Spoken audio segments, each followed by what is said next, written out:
Maria sat on the edge of her mattress, no bed frame, just a slab of foam on cold floorboards, staring at the text message that sent her stomach into freefall. Brackets. Your account balance is $12.19. Print. The rent was due in 2 days. Her fridge held nothing but a jar of salsa and half a lemon. Her heart pounded, not just with anxiety, but a thick, bitter shame. 30 years old, working 2 jobs, and somehow still broke. Always broke. Her phone vibrated again, a group chat lighting up with friends planning a weekend getaway. She turned off the screen and stared into the ceiling. Brackets.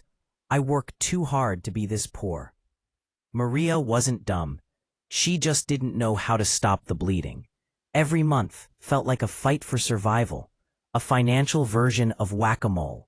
Paycheck in, bills out, and poof, gone. Sometimes she'd skip meals, pawn jewelry, or borrow from her credit card, pretending it was a backup plan. That night something in her shifted. Maybe it was the silence of rock bottom. Maybe it was her pride. But she opened a blank notebook and wrote one word in bold letters. Where? Where was the money going? She pulled up her online bank statements, bracing herself like she was opening a crime scene photo. There it was, the truth. Cold and unsympathetic. $287 on delivery apps. $64 on random Target runs. $119 in overdraft fees. And worst of all, she didn't remember most of it. Maria cried for 20 minutes. Then she kept writing. She totaled her income first. $1,875 a month from her main job, and maybe $300 to $400 from weekend shifts. Not enough, but it wasn't hopeless either. Next came the expenses. She split them into 2 messy columns: fixed, rent, car insurance, phone, and variable, gas, groceries, nonsense. The reality hit hard. She was spending more than she earned every single month. It wasn't just bad luck. It was chaos with a paycheck. She found a basic rule online called the 50-30-20 method. Too neat, she thought. Her life didn't fit into clean lines, but it was a place to start. Maria didn't aim for perfect. She just made 3 buckets on the whiteboard. Needs, 50%. Rent, bills, food, wants, 30%. Netflix, eating out, small indulgences, savings, debt, 20. Emergency fund, and minimum debt payments. Her first draft was ugly. She had to move numbers around like puzzle pieces that didn't quite fit. She erased wants entirely, not because she wanted to, but because survival came first. The process was sobering, but weirdly empowering. For the first time, she felt like she had a say in what happened to her money. Maria started saving receipts, every receipt. She tracked each dollar in her notes app. Coffee, $3.75. Gas, $27.82. One late-night Uber Eats binge, $18.40. Shame turned to curiosity. Curiosity turned to control. By the end of the week, she had a new kind of fear. Not of being broke, but of returning to the blind spending that kept her broke. She deleted her food delivery apps, canceled a subscription box, and dug out her old coffee maker. Small victories, but they felt huge. 2 weeks in, Maria had a full tank of gas, a stocked fridge, and this was new, $45 in cash, inside an envelope labeled emergency. She stared at it like it was treasure. It wasn't much, but it was more than she'd had at the end of the last 5 months combined. Budgeting wasn't about restriction, she realized. It was about freedom. Freedom from the fear that ruled her. She started talking to herself differently. Not, I'm broke, but I'm in control. The first of the month arrived. She sat on the floor, opened her notebook, and built her second monthly budget. This time, it felt less like surgery, more like building something. She added a new section, Joy Fund, $20. Just enough for one small splurge, a haircut, a book, a night out without guilt. Budgeting hadn't made Maria rich, not yet, but it gave her what she hadn't had in years: clarity, control, confidence. She looked at her bank app. Balance, 201.07 cents. Rent was paid, groceries were stocked, gas tank was full, and she had a plan. Maria had never thought $201 could make her feel rich, but now, with her rent paid and groceries in the fridge, it felt like gold. She stashed $60 into a plastic envelope, labeled it emergency fund, and taped it under her desk drawer like it was secret treasure. It wasn't just cash. It was proof. Proof that change was possible, even on her income. She read somewhere that even a $500 emergency fund could keep people from spiraling into credit card debt. That became her next goal. $500. One step at a time. Each week she dropped something in that envelope, even $5 bills from tips or spare change from her pockets.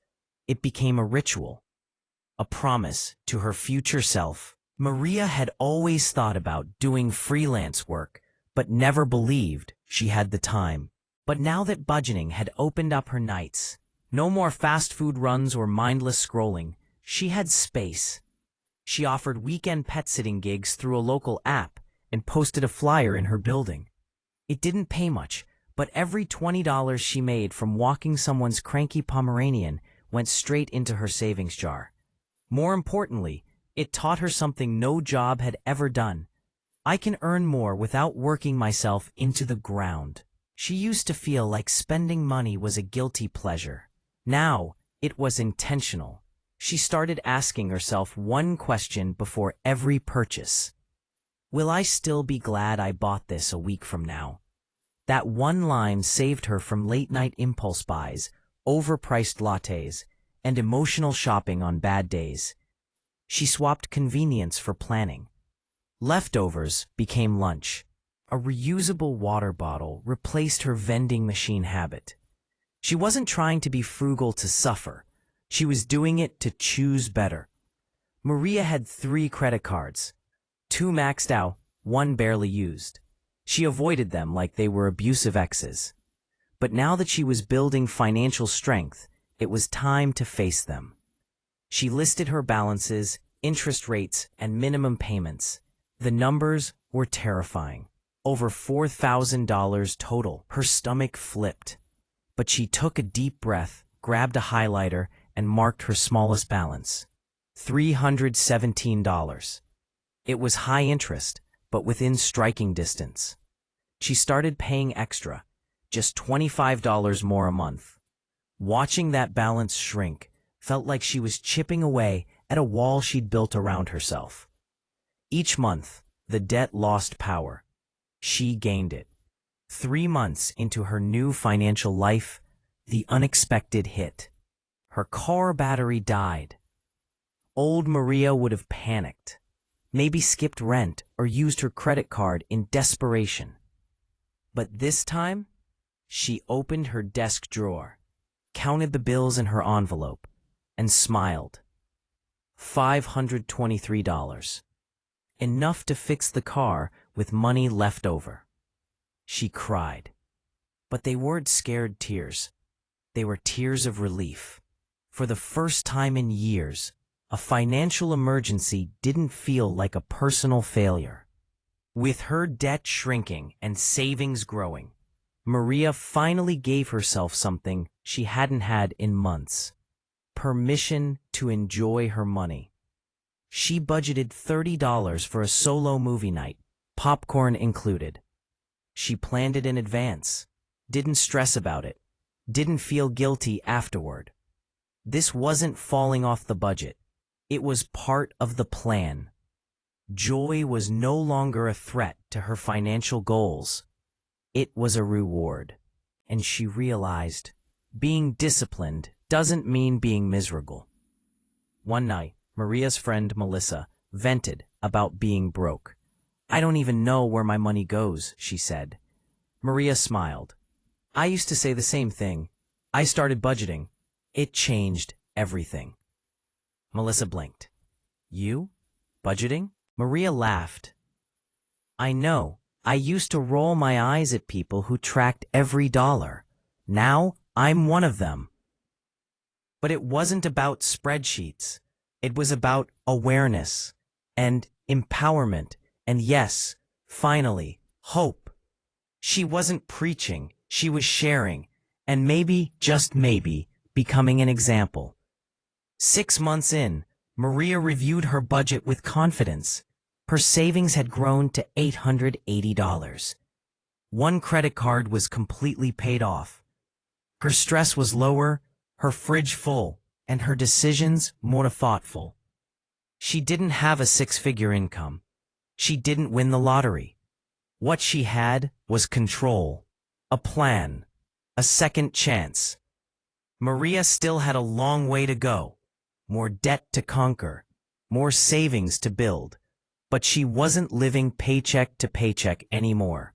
And more importantly, she wasn't afraid of money anymore.